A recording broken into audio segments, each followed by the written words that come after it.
नमस्कार दोस्तों। तो हम आज मॉडल्स का अगला पार्ट शुरू करते हैं। तो आज हम शुरुआत करेंगे शुड से। ठीक है, शुड माने होता है चाहिए। तो शुड का प्रयोग सजेशन यानी सलाह को व्यक्त करने यानी सलाह देने के लिए किया जाता है। यू शुड स्टडी इंग्लिश, तुम्हें इंग्लिश पढ़ना चाहिए।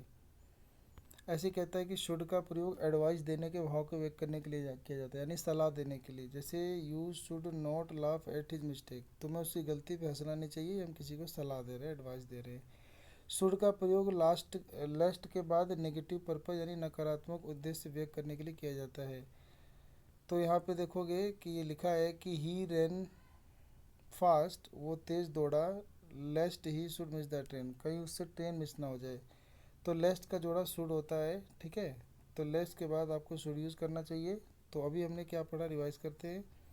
शुड का प्रयोग लेस्ट के बाद नेगेटिव पर्पज नकारात्मक उद्देश्य को व्यक्त करने के लिए किया जाता है। तो यहाँ पे लेस्ट आ चुका है ना, तो ये नकारात्मक वेग कर रहा है। जैसे ही रन फास्ट, उसे तेज़ दौड़ना चाहिए नहीं तो वो ट्रेन को मिस कर देगा। ठीक है, तो यहाँ पे नकारात्मक वाक्य है कि अगर वो तेज़ नहीं दौड़ा तो वो ट्रेन को मिस कर देगा। तो इसीलिए लेस्ट का जोड़ा शुड माना जाता है। और लेस्ट जब आ चुका है तो नेगेटिव नोट का भी इस्तेमाल इस सेंटेंस में कहीं नहीं करते। ठीक है, लेस्ट के साथ सिंपल प्रेजेंट टेंस का भी यूज़ हो सकता है। टेक केयर, ध्यान रखो। लेस यू फॉल, कहीं तुम गिर ना जाओ। तो देखोगे आप, टेक केयर भी आपका प्रेजेंट टेंस है और यू फॉल भी आपका प्रेजेंट टेंस सिंपल टेंस है। ठीक है, तो हम लेस के साथ प्रेजेंट सिंपल टेंस का प्रयोग कर सकते हैं और इस सेंटेंस में आपने शुड भी यूज़ नहीं करना है। ठीक है, अब हम पढ़ेंगे ऑट टू का प्रयोग। जो ऑट टू होता है ना, इसका इस्तेमाल किया जाता है ड्यूटी यानी कर्तव्य बताने के लिए या एडवाइस बताने के लिए या मोरल ऑब्लिगेशन नैतिक कर्तव्य बताने के लिए। तो ऑट टू का प्रयोग ड्यूटी, एडवाइस, मोरल ऑब्लिगेशन यानी नैतिक कर्तव्य या ड्यूटी को व्यक्त करने के लिए किया जाता है। जैसे हमने कहा कि we ought to love our country, हमें अपने देश से प्यार करना चाहिए। तो ये एक नैतिक कर्तव्य है कि हमें अपने देश से लव करना चाहिए, प्यार करना चाहिए। ऐसे कहता है you ought to consult a physician, तुम्हें एक डॉक्टर से सलाह लेना चाहिए। तो ये एडवाइस है। ठीक है, ऐसी कर्तव्य में कह सकते हैं कि we ought to respect our parents, हमें अपने माता पिता का इज्जत या रिस्पेक्ट करना चाहिए। ठीक है, कहना मानना भी चाहिए। ऑट टू का परफेक्ट टेंस में प्रयोग यह व्यक्त करता है कि जो कार्य संपन्न होना चाहिए था वह कार्य संपन्न नहीं किया गया। जैसे सी ऑट टू, तो ऑट टू के साथ अगर आपको कभी हैव दिख जाए तो इसका मतलब ये परफेक्ट टेंस बन गया अब। ठीक है, तो she ought to have invite him in the function, तो ये कह रहा है उसको उसे फंक्शन में बुलाना चाहिए था, यानी उसने ऐसा नहीं किया।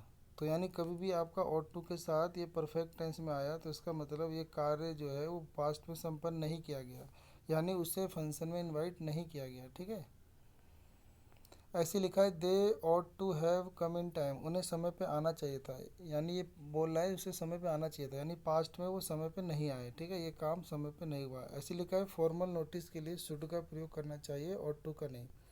अब जैसे स्कूल में कहीं पे बोर्ड वोर्ड लगा होता है, उसमें विद्यार्थी को कुछ सूचना देनी होती है, तो उसके लिए ना हमें ऑट टू का प्रयोग नहीं करना चाहिए।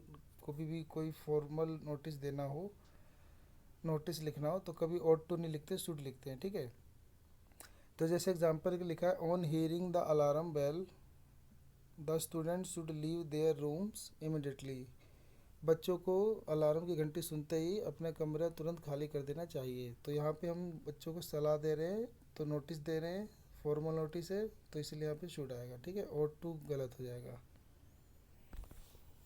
तो हम उम्मीद कर रहे हैं कि आप मतलब सीख रहे हैं और समझ रहे हैं। ठीक है, तो शुरू करते हैं हम आगे। मस्ट का यूज़ कर पढ़ना। मस्ट, तो मस्ट तो आप सुनते हैं बार बार, मस्ट माने होता है अवश्य या ज़रूर। ठीक है, तो मस्ट का प्रयोग कई सेंस में होता है, जैसे कमांड देने में, कंपल्सन में, ऑर्डर देने में, मॉरल ड्यूटी बताने में, ऑब्लिगेशन बताने में, नेसेसिटी में, अर्जेंसी में। ठीक है, तो बहुत जगह होता है इसका इस्तेमाल। तो मेन मेन हम पढ़ते हैं। मस्ट का प्रयोग कंपल्सन यानी बाध्यता को व्यक्त करने के लिए किया जाता है, मजबूरी को बताने के लिए। जैसे कैंडिडेट मस्ट राइट इन इंक, मतलब कह रहा है कि कैंडिडेट को स्याही से ही अवश्य लिखना है। तो बच्चों के लिए ये कंपल्जन है, अनिवार्यता है, बाध्यता है, मजबूरी है। ठीक है, मस्ट का प्रयोग फिक्स डिटर्मिनेशन यानी पक्का इरादा या संकल्प को व्यक्त करने के लिए किया जाता है। तो मस्ट का प्रयोग पक्का इरादा बताने के लिए भी किया जाता है। जैसे India must win the world cup, तो भारत को वर्ल्ड कप अवश्य जीतना चाहिए, पक्का इरादा बता रहा है। ठीक है अपना।